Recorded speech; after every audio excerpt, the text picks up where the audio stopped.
futurity for people who can get pregnant, but people who are around them as well.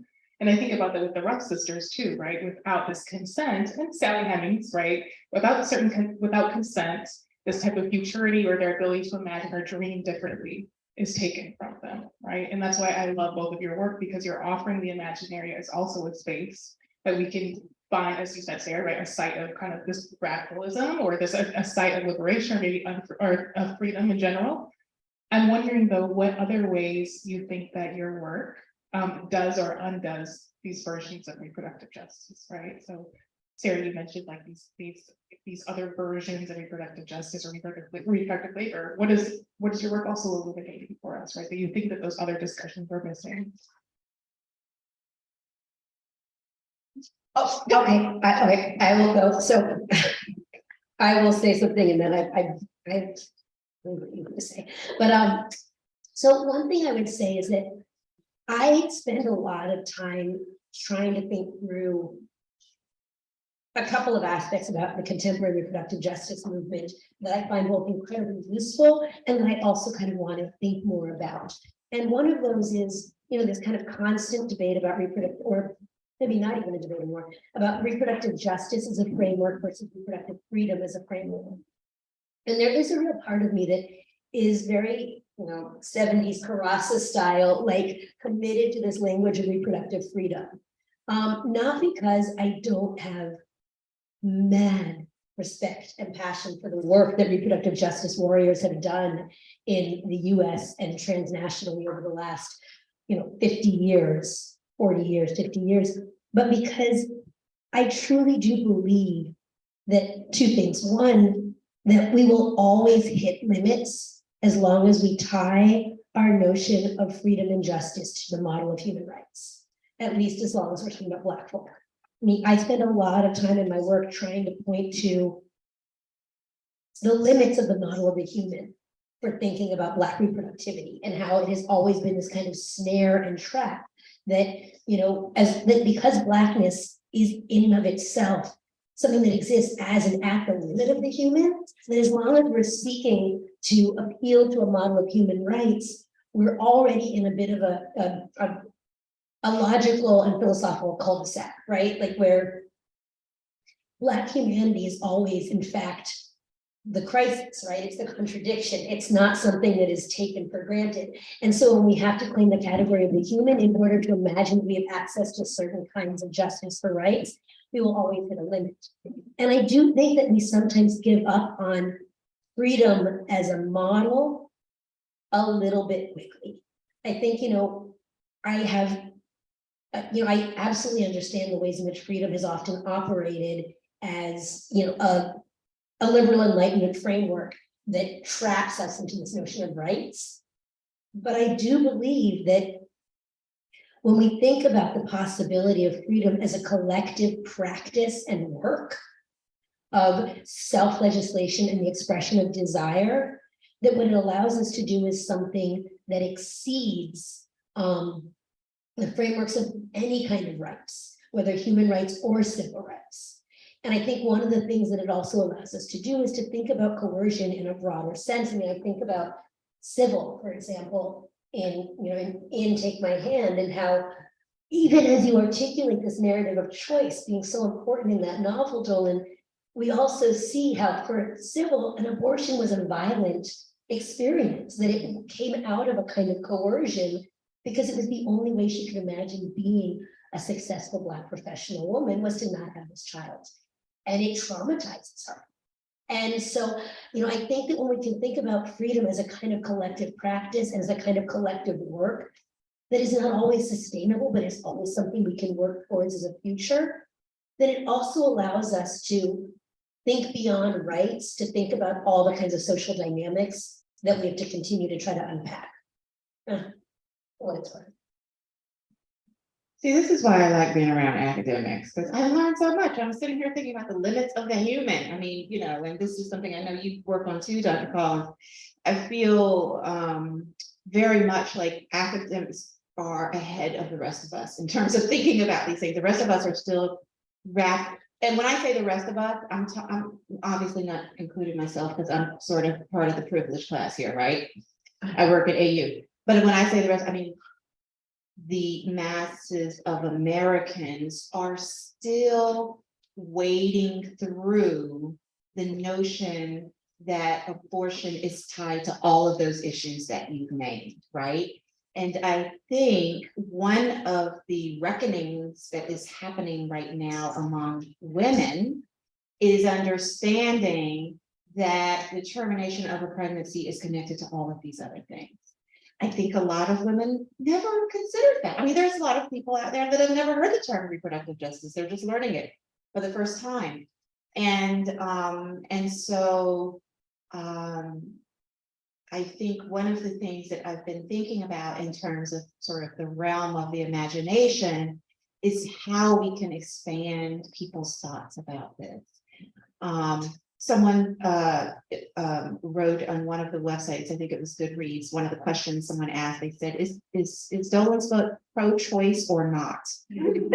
And someone answered and said, it's neither. And I thought, oh, that's an interesting answer, right? Because, you know, I am who I am, the book is what it is, and my main character does terminate a pregnancy. And though she is traumatized about it, she has no regrets either, you know? And so one of the things that I've been, you know, and I had to, while writing it, I had to really think about that. You're in the deep South, the Bible Belt, 1973. Even if you didn't have regrets, you would have shame. And so I had to really think about that. But I also have been thinking a lot about sort of ambivalent motherhood. And I've been talking about this in my talks, that I was an ambivalent mother, but I didn't even have the language to articulate that, right? So when we talk about Sybil in the book, not being able to conceive of any other way of being a professional woman, me growing up in Memphis in the South, I couldn't conceive of any way to say to people, I don't want to have children. And to say that was to be in some way not a woman. And so I've been talking a lot about that. And I think for Sybil, that's her case. And a lot of us who didn't want to have children ended up having children. And what's so interesting for me is that I ended up with an ambivalent partner who also, and after I had had my first child, and you know, after you have a child, everybody asks you if you're going to have another one. And so 5 years had passed, and one of my girlfriends came to visit, and she said, so are you going to have another one? And I said to her, I'm not sure, I'm ambivalent about it. And she said to me, Dolen, you've always been ambivalent. And I said, I have? I didn't know that about myself, right? Like it takes a friend to see you and all of your hemming and hawing for what it really is. So my feeling about what the imagination does is that it gives us new language to articulate all of the different ways that we can talk about the reproductive imaginary. And so I've got lots of readers who are making these connections and who, you know, and I always say, like, you know, my mother uses the term mixed company. And sometimes when I'm talking to people, I know I'm in mixed company, if you know what I mean, right? And I'll say something like, okay, here's one thing we can all agree on. Your body is your own, is it not? Can we just start there, right? Who can disagree with that? Like, nobody disagrees with that.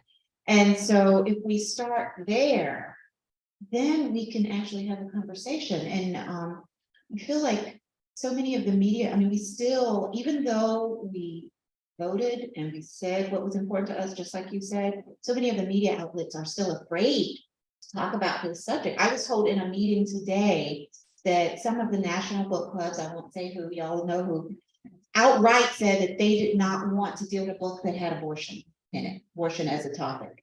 And I said, really? Are you kidding? Do you understand what's happening on the ground right now? That women everywhere are talking about that very thing that you don't want to talk about. I don't understand it. I mean, I think there's fear, there's cowardice. You know, I don't know what it is. You're right, you know, and Dolen, I think one of the things that strikes me is that even though, you know, folks who are doing, you know, are talking about this every day out there may not be talking about things like Blackness as an equiliminatively human, I think, you know, there's this moment in the novel when they go and see the librarian, I just blanked on her name, and she's talking about this Pope, right? Yeah. And she's talking about how we know how they, and she's pulling up all these papers about the Tuskegee experiments, and she said, we know how they see Black bodies. We know that they don't think there's anything wrong turning us into a spectacle of an experiment.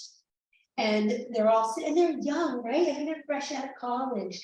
And they all are like, oh yeah, this could really be happening because we do understand, like Black folk have understood for a very long time that our bodies are positioned at the limit of the human, that we are sometimes seen as animals, that we are often constructed as objects to be, have knowledge produced on, to be criminalized, to be examined, to be shamed, right? So there is a way in which I think even as the language may be different, the jargon may be missing. I think that, you know, that history of a kind of ambivalence about childbearing, an ambivalence about child rearing, and an ambivalence about the medicalized intervention that is family planning in Black communities has been a full awareness of how Black women's bodies are always very much this kind of fraught site where ideas about the human are getting worked out.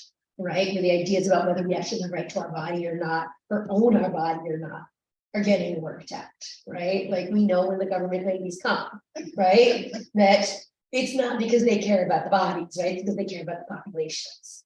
So I think you're right. Like this is where the imagination can frame it in ways that a book like mine doesn't necessarily, right? It can open, your book can open conversations. Yeah, I hope. Because I'm reading something like yours and then it's, yeah, they work together.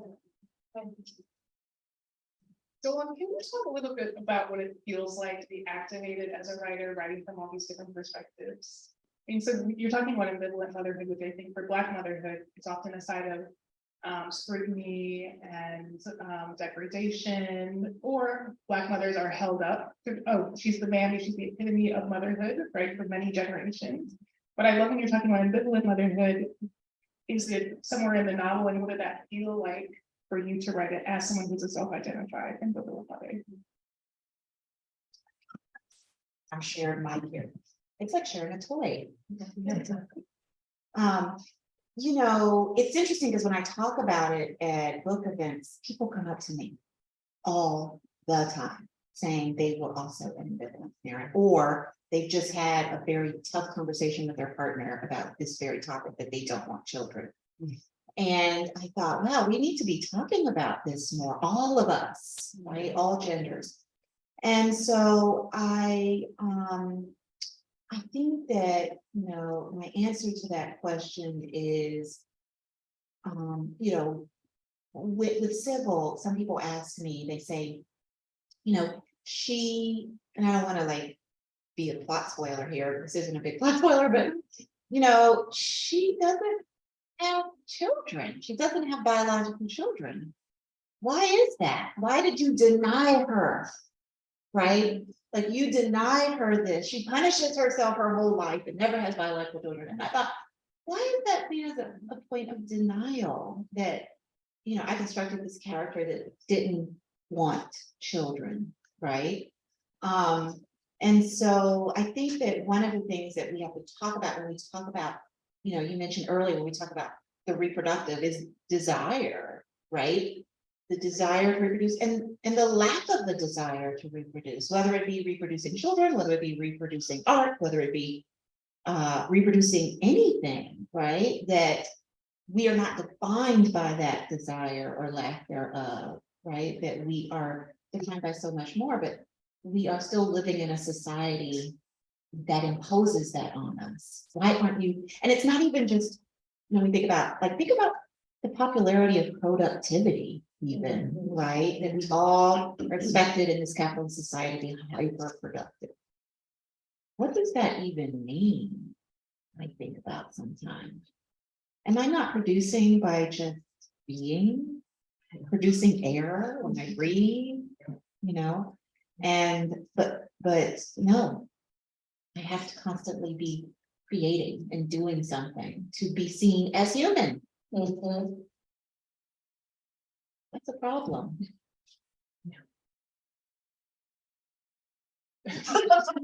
I don't know if you're going to chime in. I'm No, sorry. I'm just, yes, I agree, yes. We vehemently agree. That's not great. We're on the same page. No, I completely agree. And I think that's also something that's revolutionary when we talk about rest and non-productivity, or what I would like to think just being anti-productive. Yeah. I will not work today. I will take this 4-hour nap, right? I will put my phone on silent, or 5 or 6, who's counting. But I hear a lot of people, right, when I read Dolen's work, when I read your work too, Sarah, right, I'm hearing all of these people and all of these perspectives in the room, right? And we know that writing, it's a communal process. It's communing with the past, the present, the people with us, these characters who are fictional but live very real within you, right? And so I'm just wondering a little bit about writing at this time, like who's in the room with you when you're writing? I mean, it can be physically and spiritually, ancestrally. Who's helping you write? I know when we first met, you briefly mentioned being inspired by the Ralph sisters, right? Were they on your desk when you wrote? Were they in your mind? Were they in your heart? Oh, yes, because they're alive. And I had never written about people who were alive before, so I had to keep them front and center of my mind. I had to make sure that I was telling the truth as well as I could. Even though it was fiction, it had to be the truth. There had to be something very honest about the work. But even when I'm writing people that aren't alive, right? Even when we're writing about people who are gone now, we have to keep them front and center and be honest. Because we owe that to our ancestors. When I'm writing, my portal is wide, and I don't know any other way, to say it, but my portal is open, which means I'm really listening to whatever comes up out of my subconscious. And that's the only sort of woo-woo part of writing. But I know this to be true for me and for many artists, because, for example, when I am deep in the middle of the writing project and my portal is open, I can be hurt by people out here in this world very easily because I'm vulnerable. I think you have to bring a certain vulnerability to the work.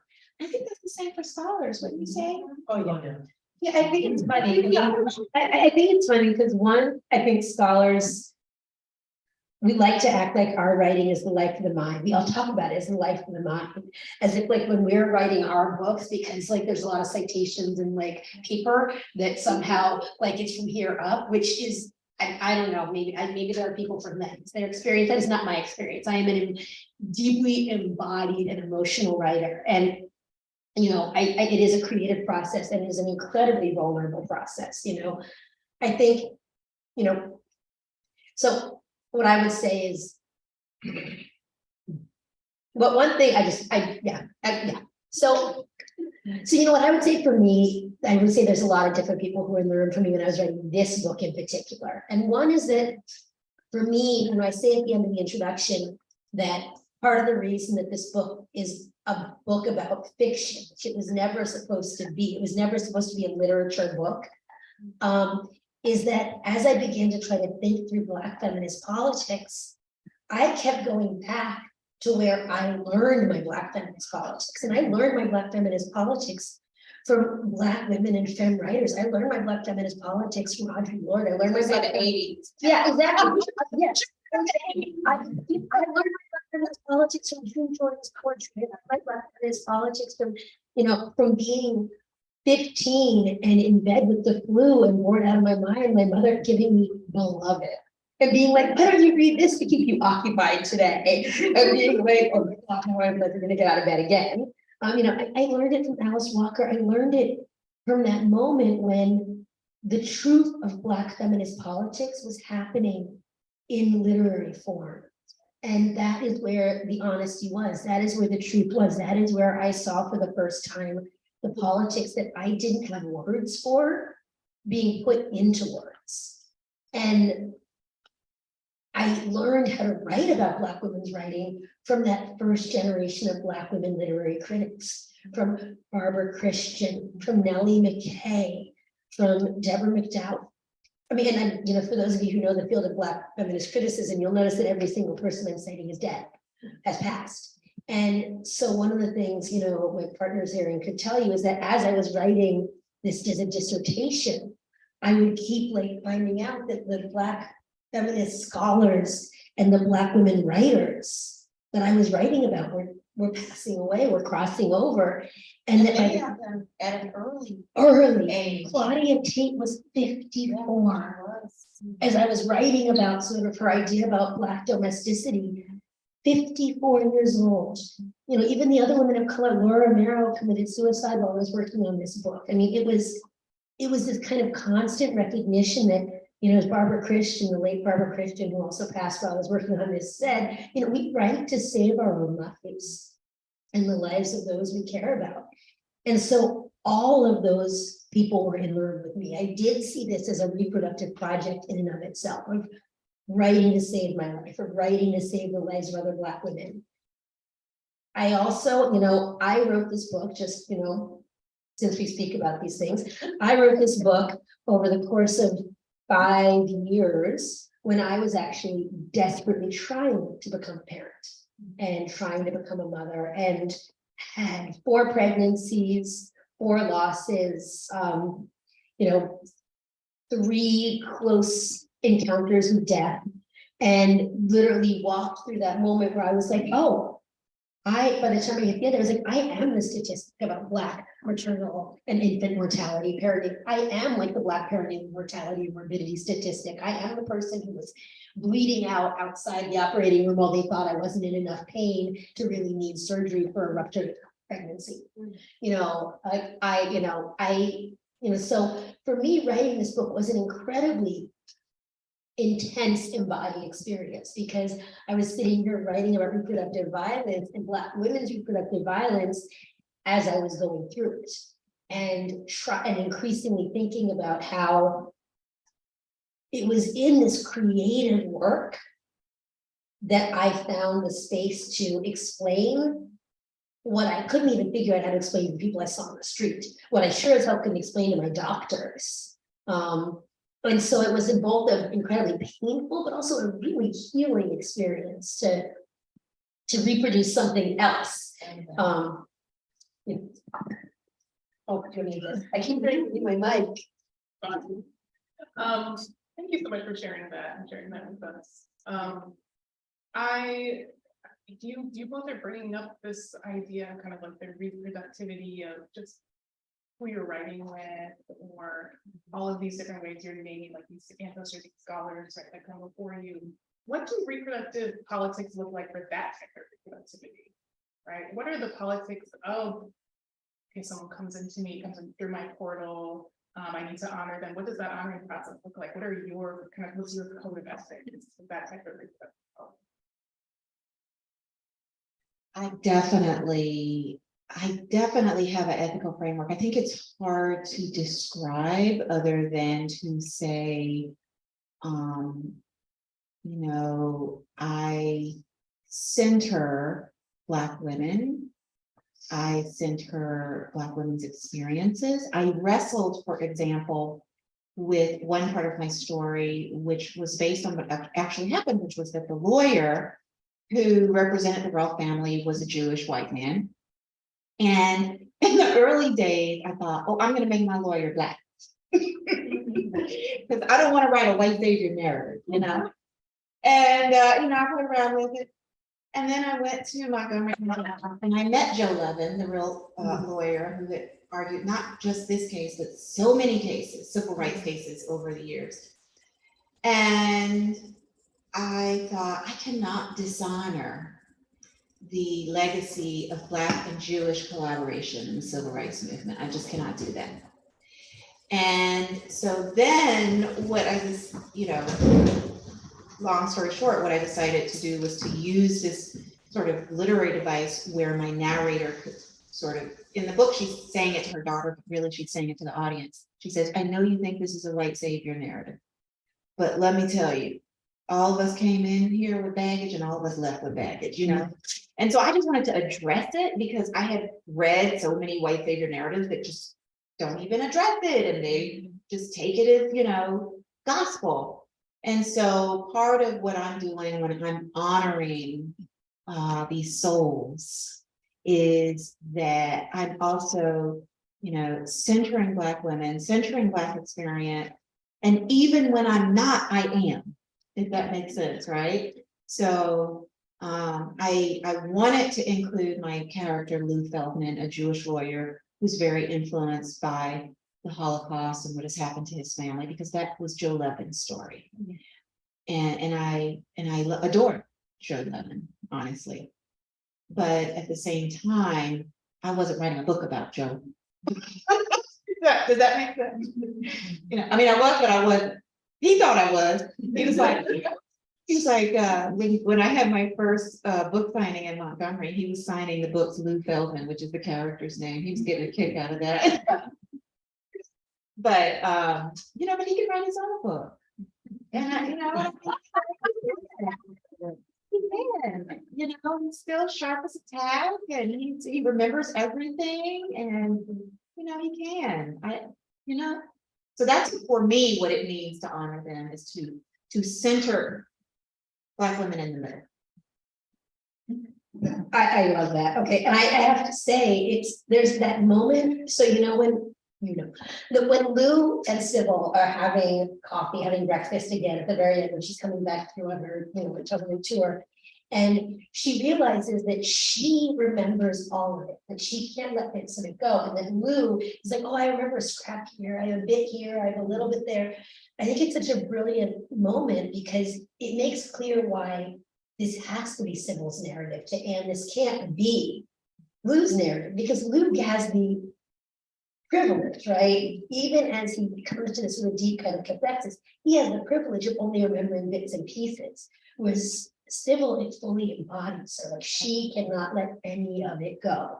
And that is the difference in her experiencing this as a Black woman and him experiencing it as this incredibly committed white Jewish lawyer. And I thought that was such a beautiful moment. And this is real life too. In real life, Joe went on and found this co-founder. He had already co-founded the Southern Poverty Law Center and did all of these cases. But the social worker, Jessie Bly, who I also talked to, still keeps in touch with the family. They call her all the time. Joe didn't keep in touch with the family, right? Mrs. Bly did, a Black woman who was their social worker. So that tells you a little bit of what you're saying, of that connection. And we're still talking about the South, which is, it's my beloved homeland, but it's still a very segregated place, even for those people who are wanting to cross that line, it's still a difficult line to cross. Yeah, I think for me, similarly to Dolen, I center Black women in my work. I center Black women, I center Black femmes in my work at every moment. And at any moment that I have a choice, I center Black women. If there's a quote that I could get to, I can literally tell you the one place in the book where I was like, you know what, I cannot find a way around having to cite a white feminist for this first. Like, this is just such a perfect line. And then but otherwise, like, it's in my politics of citation. Like, my press was maddened by the number of footnotes that I have. They were like, you don't understand, nobody cares about footnotes, and it's making the book so much more expensive. You pages upon pages upon pages of these long conversational footnotes about things that Black women scholars have said to each other and written and thought about. And I was like, yeah, because it matters. Because I didn't get to these ideas by myself. I learned these through generations of Black feminist thought. Like, I have to cite it. I have to include that conversation, because that conversation is how we get to where I am. I didn't make this up someday by myself. And in the same way, so on one hand, it's very much in my politics of citation. It's one of the things when I work with students where I'm like, where are your citations? I need more. Like, I need you to really, it is such an important thing to me politically. But then also, as somebody who writes about Black women writers, I'm somebody who in some ways people could talk about as doing literary history. I love an archive. I can spend hours in an archive. I'd love to have to put together a novel or a film with an archival text or a scientific document from the 19th century. But I really believe strongly that it's so important to treat cultural texts not as evidence and not as artifacts, but as making a political argument and having a political theory in and of themselves, even if it isn't something that the author intentionally put in there. In the same way that I would argue that every person on the street has a theory of life, has a theory of history, has a theory of change, even if they would never call it a theory.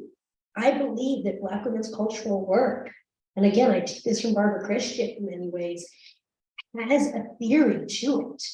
And it's my job to seek out that theory and to be in conversation with it and to articulate it, not to sort of bend the text to my will and to turn some Black women's words into some kind of ventriloquist dummy for me to parrot my high theory argument. I feel strongly about, really always treating the texts with a kind of respect as having their own political argument and theoretical take that sometimes I struggle with. Sometimes I wish Gail Jones and I agreed more, but I write about her work and I'm like, could you just, no, you're not going to do that for me, are you? You're just going to go do your thing. And I think that matters. I think that's part of what it means to take our ancestors and our foremothers seriously. Thank you. I just actually got back from a research trip last night from Mississippi at the Margaret Walker Archive. I was reading her diaries, and something that I was really struck by, sorry, Margaret Walker, I didn't need to tell everyone what was in your diaries, but right, she has a great admission about when she becomes pregnant with her first child, her daughter, who's not married. She barely mentioned the name of the father of this child, and she talks about how she's on her book circuit, or This Is My Century, and she's like, they found out I was pregnant. Everyone wants me to have an abortion, but she's like, this is what my book led me to this, right? And she says, this child owes me nothing. I found out that I wrote the poem for the child, right? It wasn't that I created all this work and now I earned this child, but this child came to me because of my writing. And so I think a theory that, I hear both of you kind of coalescing is that Black women also have this amazing ability to humanize Black children in literature in a way that we don't see. We literally don't see in legislative debates or in policy, right? It's about the limitations of the human. Talk about Black kids. Where are Black kids in that at all, right? Talk about an underclass. Both of you, right, are not just writing about Black motherhood or these mothers or just reproduction, right, in this embodied sense of a person with a uterus that identifies as a woman, but you're also embodying, especially with the Ralph sisters, I think, what it felt like to be a child and to have something taken away from you before you're even thinking about that thing, right? You don't know what that means. And so I guess I just want to open the floor again, Sarah. I want to hear more about embodiment a little bit more, but also just about what it means to your own limitation, writing about Black children, right? Because it's not just we're not just writing about people who have potentially passed or people who have not been born, but these people who are young, right? We're writing about them and around them. And I think we have an opportunity to also shape the way they see themselves. What does that look like for you, writing about Black children? For me, the text that did not make it into this book that I desperately kept trying to wedge in was Phileas Moss's Slave Moth, which is about a young enslaved Black girl. It's a narrative verse, it's a poem, it's a narrative verse, a neo-slave narrative. And what I love about it is that in the end of it, she gives birth to herself. She remakes her own body through this kind of complicated process of seamstress work and imagination and writing. And I loved it because she's also sexually far too precocious, and yet also being sexualized in these really inappropriate ways. And I think writing about children is one. We could talk about the fact that Black children never really get to be children, right? They never, the Ralph sisters, I was also thinking, right? This is why the bluest eye still gets taught, right? Because there are so few places to go to have that conversation.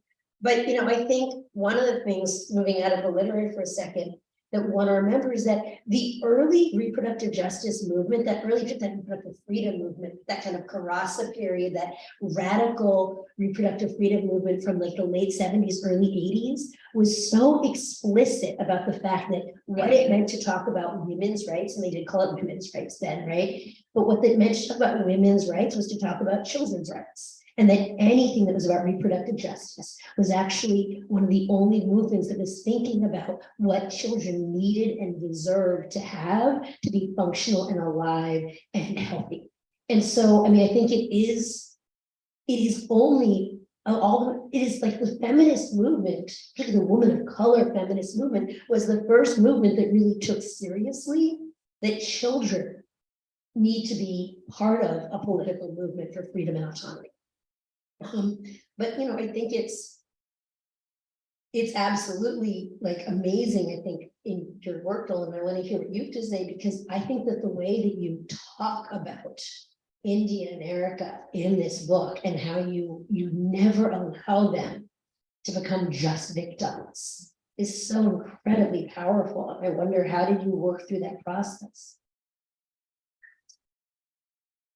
Gosh, you know, it's so interesting because someone asked me recently, you know, they said you always have Black women with girlfriends in your books, and is that something that you do? And I said, I never even thought about that. You know, like I don't like consciously do that.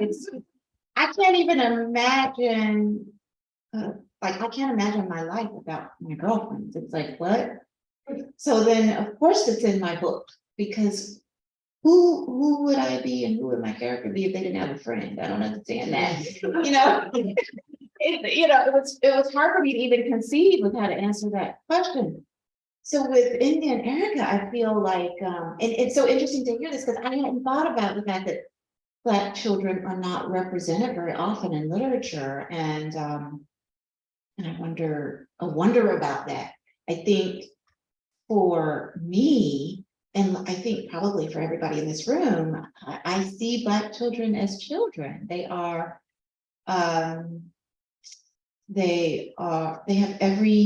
smart, they're funny, they can be rude. You know, my teenager is very rude to me all the time. And that's, she's a kid, she's a prankster. I told her the other night, I heard her walking around upstairs at like 2 a.m, and I texted her and said, go to bed. And she sent me this whole thing back about teenage circadian rhythms and how they're different from adults. It's like this long text, and I just like, I turned my phone off and rolled over and went back to sleep. That's, to me, like, Black kids are full.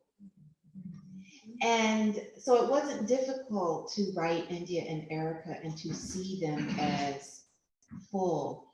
The other thing, India in the book has a disability, and that was important for me to craft because the real younger Ralph's sister has a disability. It isn't the exact same disability, but she has a disability. My brother is disabled.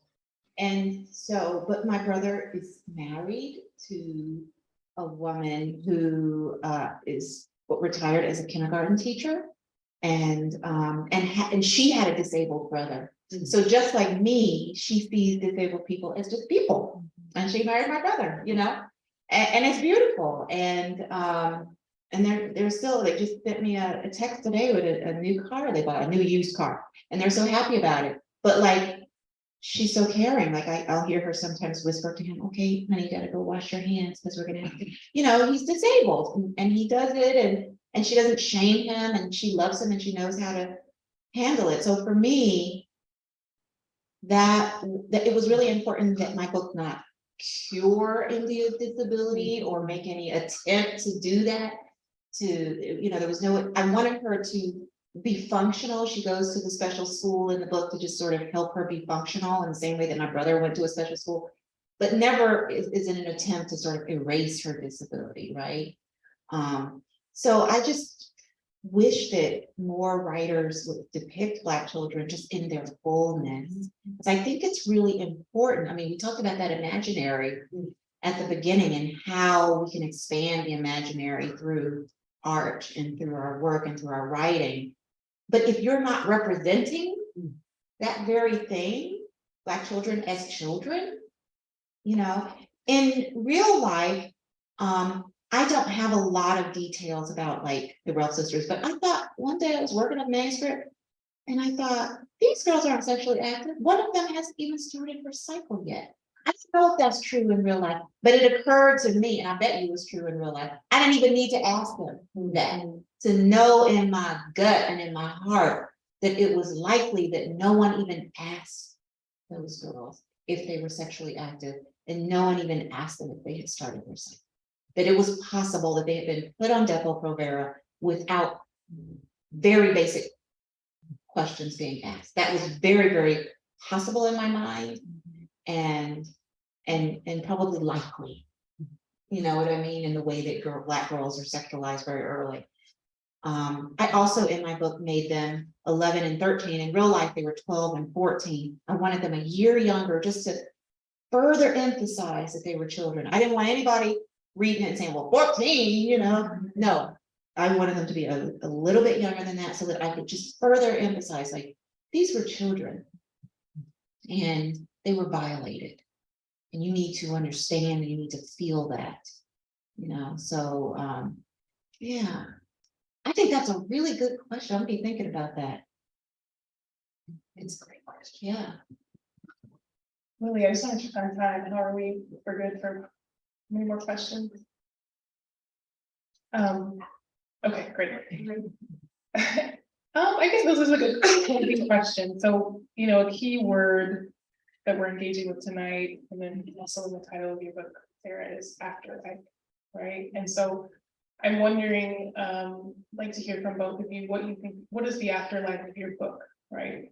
Post, I don't know, post anything with reproductive rights or reproductive justice, because it keeps changing and morphing all the time, right? But what is the afterlife of your book? How do you see this living a full life now that it's published? Such a good question. You know, I think in some ways, because of the conditions under which it was written, I was never sure this little book was going to have a life. It sat at my publishers for about 5 years after it was supposed to go into copy edits. So where I was like, I just can't let it go. I just kept rewriting it, you know, experimenting some stuff. But so the fact that it has a life at all feels very exciting. I'm not gonna lie. But it is a kind of interesting moment because I really thought I'm going to finish this book and then I'm going to be done talking about like Black reproductivity. I've said what there is to say. There might be a one-off article.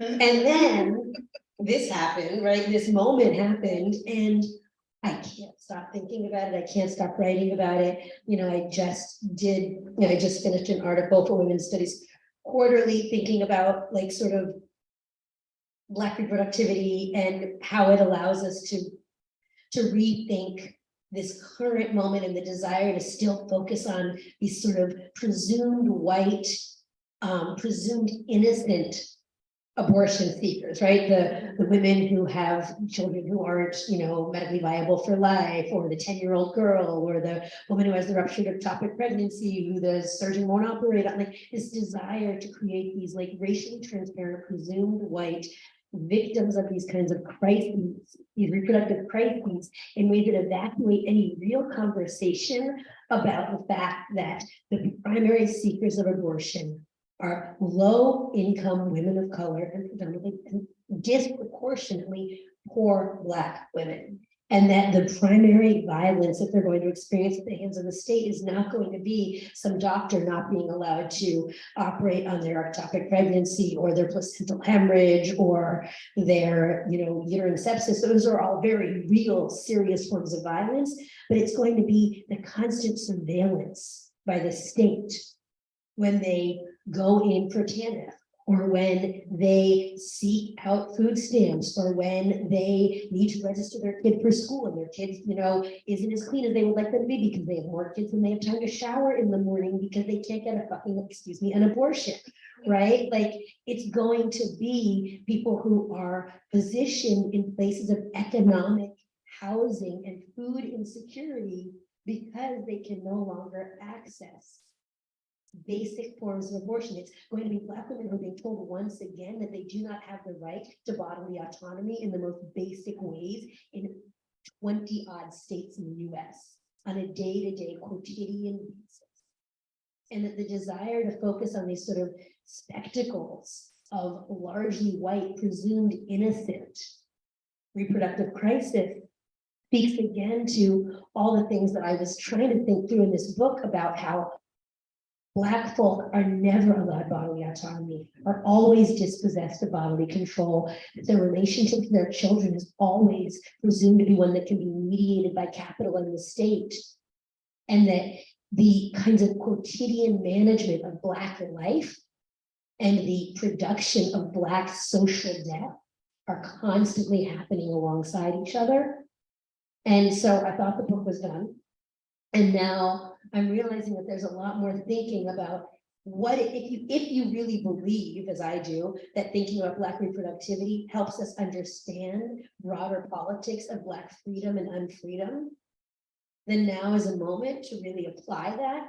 So I'm doing a lot more writing on this than I thought I was going to be, because I feel like it matters. And I feel like it matters for thinking about these sort of imagined two concurrent struggles right now. I've been doing a lot of thinking about what happens if we think about the movement for reproductive justice alongside Black Lives Matter, and what happens when we think about the movement for reproductive justice as something that can inform what we understand to be Black life, right? And the Black life that matters. That it's not just Black folks, Black predominantly men, Black folks, Black men getting shot in the street by cops or extra-legal vigilantes, but it's also the sexualized and gendered violence and surveillance and violation of Black gender non-conforming, femme and women identifying folks all the time as a form of Black violence and management of life towards death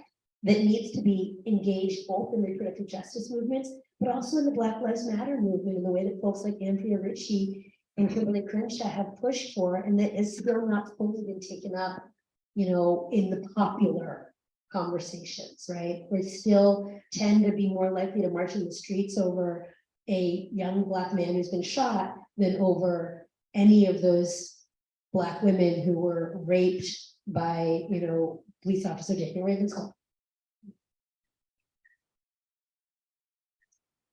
I don't even know how to follow that. I mean, that's all, speaking from the heart right there, Sarah. I will say, yes, we are at an inflection point, aren't we? And when Dobbs first happened, y'all, I'm gonna be honest, I felt despair. I knew it was coming. We all knew it was coming as soon as Ruth Bader Ginsburg passed away, but it didn't lessen the gut punch of that day. And I felt despair, but I since have kind of recovered, because this is a conversation we needed to be having. Even when Roe v. Wade was the law of the land, we needed to be talking about this very thing that you're talking about, because that surveillance has been going on a long time. Now it's going to be intensified, but it's been going on a long time. And I'm grateful for this conversation that we're having here tonight. I'm grateful for the conversations I've been having with other people who are as interested in this topic and want to do something. I'm grateful for the younger generation who are activated. I mean, that kid that sent me that whole thing about teenage circadian rhythms, that's the future. And they're activated and they're informed, and they're gonna vote. They're voting. So I feel reassured by that. I think it's a long conversation. It's going to be happening for years to come. I was just reading New York Times today, was talking about like the importance of Senator Warnock winning in Georgia really has to do with the judiciary, like getting more judges confirmed. And it said that McConnell confirmed, I think, 234 judges who have lifetime appointment. So we need to be having this conversation. It's critical, it's dire, and we don't need to just be talking about it. We need to be acting. And everybody says it's all about the vote. It's about that, but there are a lot of other things we can do too in the meantime, because each person is only one vote, but a person can do so much just at the grassroots level with organizations, et cetera. So I'm grateful for all of y'all being here tonight, grateful for you, Sarah, grateful for you, Molly, and I hope we will continue this conversation. I think that's a great note for you. Give you a round of applause.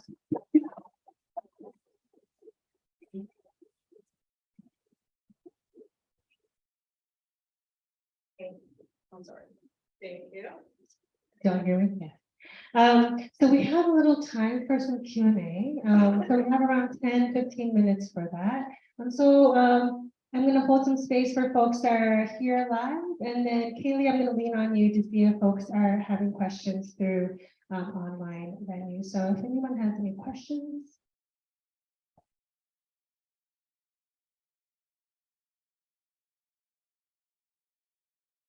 Maybe I'll start off first and buy some folks a little time. I'm going to start with the first question. Molly, I'm such a huge fan of your work too.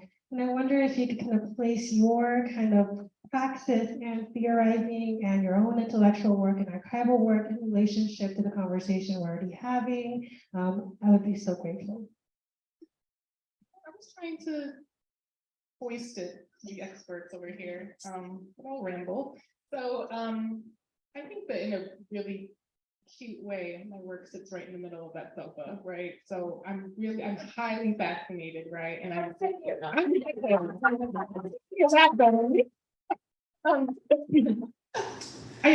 fascinated and I also had an experience, right, as a teenager, and I think a lot of us here have engaging with Black women's cultural production, right? That's how I got free, right? It's not just a tagline, that's really how I lived, right? And so it was actually through Toni Kaplan-Barr's work, reading someone who, by the way, writes excellently about and as a Black child, right? Almost all her stories depicting children sometimes as young as 1 or 2 years old. Hazel. Yeah, it was like Sunny and like those bones around my child. Like, how do you get in the head of a 12-year-old boy, right? But you know, I'm a lover of archives, and I think first and foremost, I'm an archival scholar. So sitting in archives like Toni Kaplan-Barr's archive, I see, I'm like, oh, this is how she gets in the head of a 12-year-old boy. She read highlights for a year, right? She used to go through catalogs, military catalogs, and circle combat boots. Like, I think Sunny would have worn those. Oh, I think that Kwesi would have worn these, like Kobe would have, just different. She embodied her characters, so her children characters and her mother characters. She co-created with them. And so I do disagree with you, Sarah, a little bit, right? I see the novel as a document, how Toni Kaplan-Barr was like, you know, I'm gonna write the last years of my life in this novel. I will die before this, those ones are not my child, right? Excellent, you all should read it. It came out after she died of cancer very young, right, 56.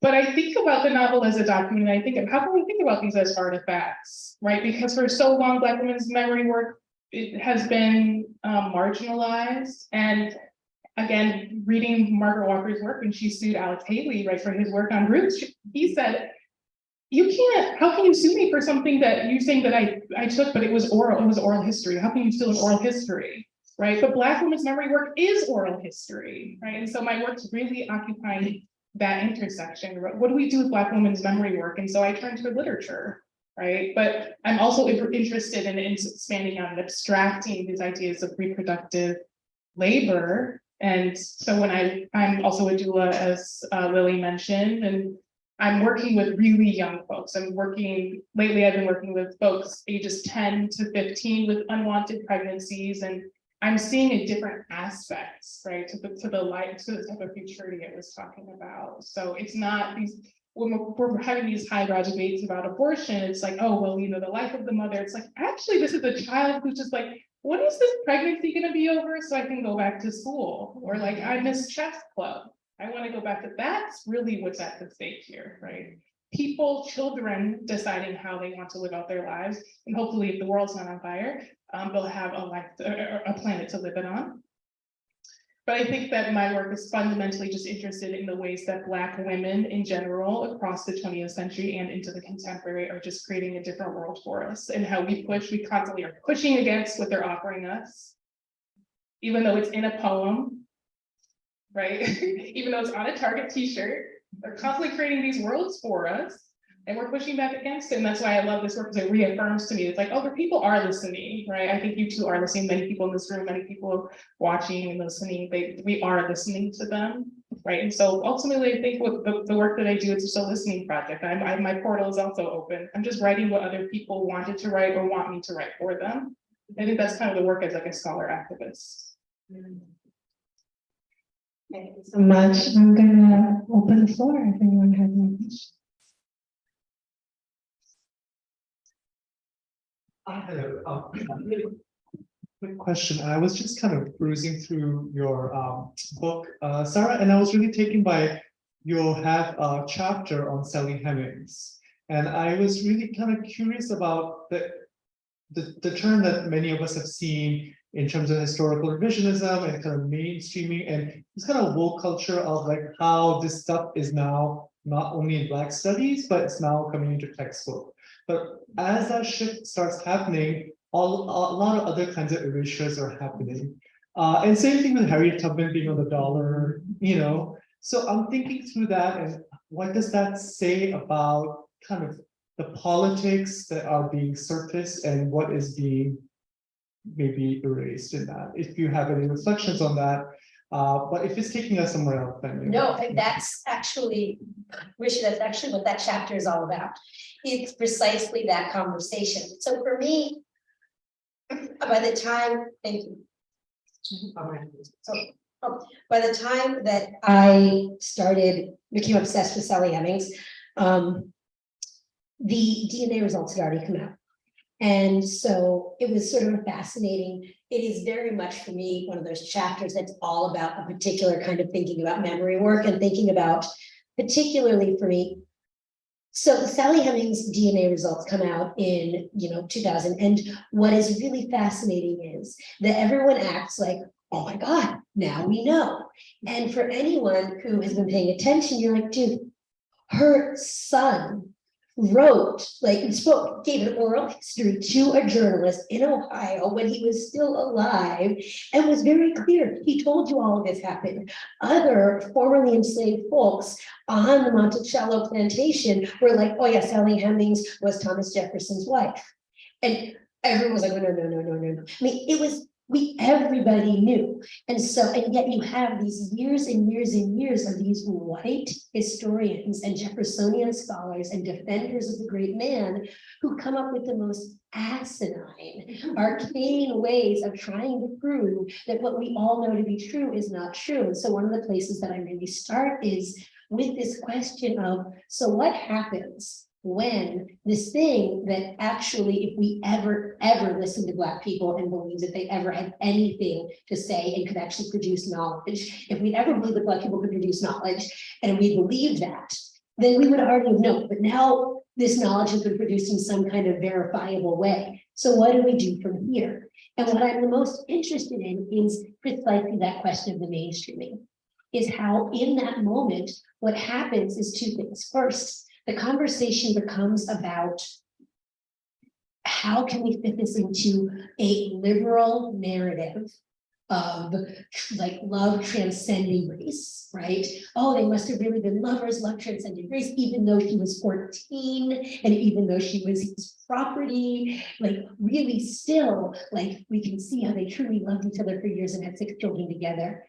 Or a very different liberal narrative of rights, which were like, oh no, this was an act of legal rape. It was non-consensual sex. This is just an example that really, again, I think for me was not particularly an interesting conversation.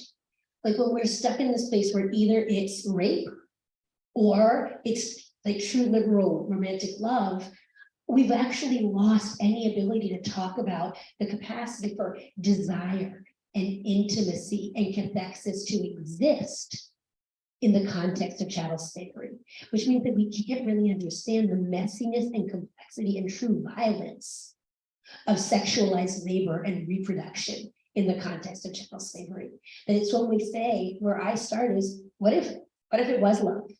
Like how do we talk about the kind of violence that is love, of where one person owns the other, where what he loves about her is both that she is his property to dispense with as he sees fit, and that she is the half sister of his dead wife, who is also a former property, honestly, right? So how do we think about that relation of gender and race and sexuality and capitalism as an intimate relation of love? Like, how does that require us to really queer our even understanding of what love can and should be understood to be? And then on top of that, you know, what I was interested in was this particular novel by Barbara Chase Ribot that is one of the only novels that really asks that question of what if it was love? And what if this isn't some redeeming liberal thing that it was love? What if this is actually really messy and violent and horrifying that it was love?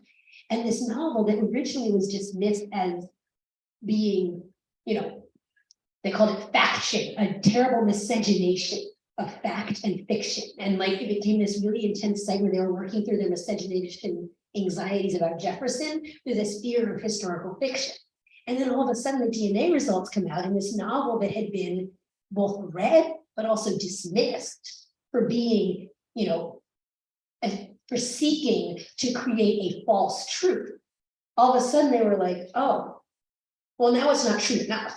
Now it's like too fictional and it's historical romance and it's like too dramatic and it's not like the real truth that we can reconstruct from our math equations and our genetic analysis and yada, yada, yada. And I was really interested in what truth can this novel tell?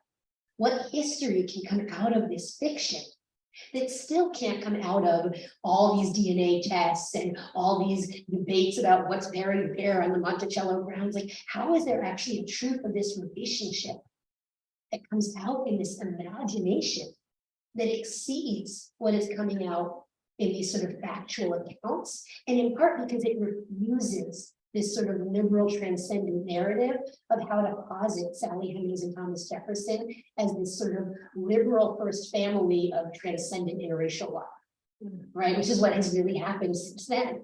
Like, how do we go back to the messiness of it, right? So. Respond to that question. Well, I think it was for Sarah. Did you want to add on anything? No. Met Barbara Chase Ribot and I was a girl and I was like, I think I had a question. Thank you all for this kind of fascinating, great. I guess my question is also for Sarah as well. In skimming through the text, I see where you take real life situations such as the Black Reproductive and you hold hands with literary criticism for literary novels. How do you manage that well? I guess it's a stylistic approach. How do you manage that well to where real life doesn't jump out before the literary criticism, or how do you really hold hands with the fact that this is fictional and it is sacred text? And I do agree with you with Barbara Christian, but oftentimes I find myself seeing what's going on in real time in the world and wanting to respond using literature. How do you do that in your own practice, but also how do you say, this is really going on in the world? How do you let it go? How do you, where are your stopping points? I guess also for you as well, too, as you brought up the portal, to think about how do you close the portal? How do you stop the voices? Like that kind of production process, I'm curious. Well, I'll tell you my take on it, but then I really want to hear Dolen because, you know, so, okay, I'll tell you mine, and then I really want to hear what you have to say, Dolen, because so for me, I don't know if I do it well. I know that when I would have, it really depends on who reads the book. So like when I would send chapters to my friends who are historians, they would be like, this is great, but I think if you could add more historical data and then like find sections in the book that echo it, that would be great. And I would be like, no, I'm not gonna turn the book into evidence of like the real world historical data. Like it's not evidence, the book's not evidence. And then I would give it to friends who were like from again coming out of English or literature, and they'd be like, can you do more close reading? Like, can you just spend more time like really just sitting in the text of the novel? And I'm like, I don't really do that. That's not what I do. I'm actually not a literature scholar by training. So what I did basically is, you know, I came out of grad school at that period of time where you would approach a contemporary political issue by being like, well, what would Foucault say? And then you'd be like, here's Foucault's reading of this contemporary political moment. Here's how we can read this moment through Mbembe. Here's how we can read this moment through X, my favorite theorist. Here's what Spivak would say. And what I did is I actually was like, instead of being like, what would I mean, there's a lot of what would Mbembe and what I would be like is what would, or more often if you're doing literature, what would Foucault have to say about Toni Morrison? What would Mbembe have to say about Toni Morrison's, writing about infanticide? How is this an example of necropolitics? And for me, I just would constantly ask myself, are you flipping that? And instead the question is, what does Toni Morrison have to say about Foucault? How does Toni Morrison's description of infanticide, or how does Barbara Chase Ribot's discussion of, Sally Hemings and Thomas Jefferson's relationship and these sort of romantic sex scenes between them, how does this force us to rethink biopolitics?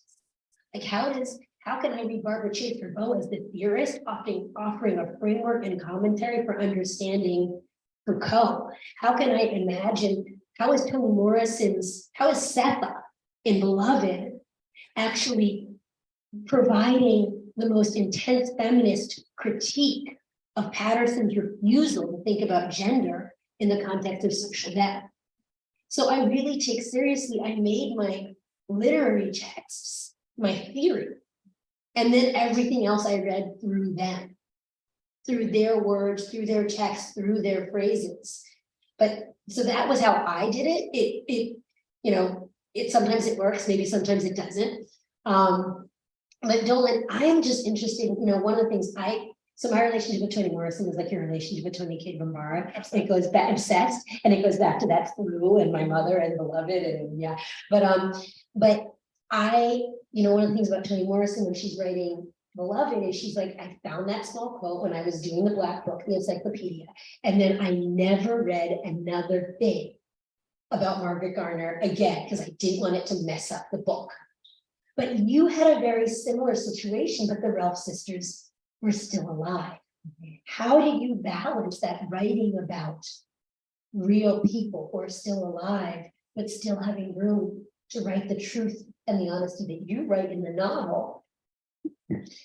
Yeah, I mean, and Morrison has another quote about the remnants, right? Of like creating her fiction through the remnants that she finds when she excavates history. And that's very much my approach to all of it. Even with the Ralph sisters being alive, I never interviewed the Ralph sisters, right? A lot of people ask me, did you go interview them? And again, going back to the whole sort of respect thing, part of my reason for not interviewing them is because I just didn't want to bother and disturb them. They are trying to live their life. They're not thinking about that sterilization case. Why would I go in and bring that trauma back to their doorstep unless I had a very, very good reason? And so I felt like I didn't need to interview them to tell the story I was trying to tell. But I do think it's important for, like, I write historical fiction. All three of my books are historical. I do think it's important to stop researching and write the thing, because what we're trying to do is a work of imagination. I think I probably had more material for this book than I did for my previous two, just because the people were alive. I mean, when I got down to Montgomery, Joe Levin had brought the files out of storage from the cave that had not been out of storage in 45 years. He gave me an office. He didn't tell me that he had brought those files out. I get to the office and they said, oh, Joe arranged for you to have an office here at the SPLC. And I go down there and it's like an empty office and there are these boxes in the corner. And they said, he left those for you. And I said, what? My research be so easy. Usually I'm like, like you going through diaries and I would love to do that. That's one thing we all have in common, y'all. We love the archives. It's so fun. But so I feel like you have to at some point stop researching and then begin to imagine. I never found anything about the nurses who worked at the clinic other than the white woman who was the supervising nurse. And so that was my entry into the book, was to write about the nurses, because I couldn't find anything about them. If you don't have, like, I benefit from silences in the archives, because that's where I enter, is when it goes quiet. And I think scholars also are now, it used to be considered sort of a bad thing when the archives went dark. But I think scholars of African-American literature and history and culture are now really viewing those silences as a benefit, right? That's an opportunity for us rather than a limitation. It's an opportunity for oral histories. It's an opportunity for intuition, interpretation, all of that. And we bring, I mean, you know, all of these young scholars now are really approaching the archive differently than I did when I got, you know, my PhD, however many years ago that was. You know, I was taught like it was it had to be the written archive, but I think the younger scholars view it differently now, so, yeah. Thank you.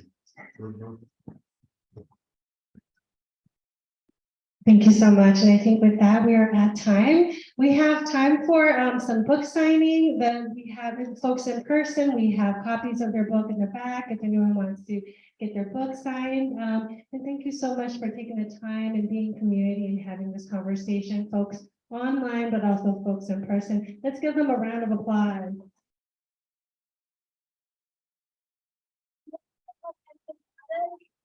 Food and drink. Have empanadas, food and drink. Please do rejoice and eat.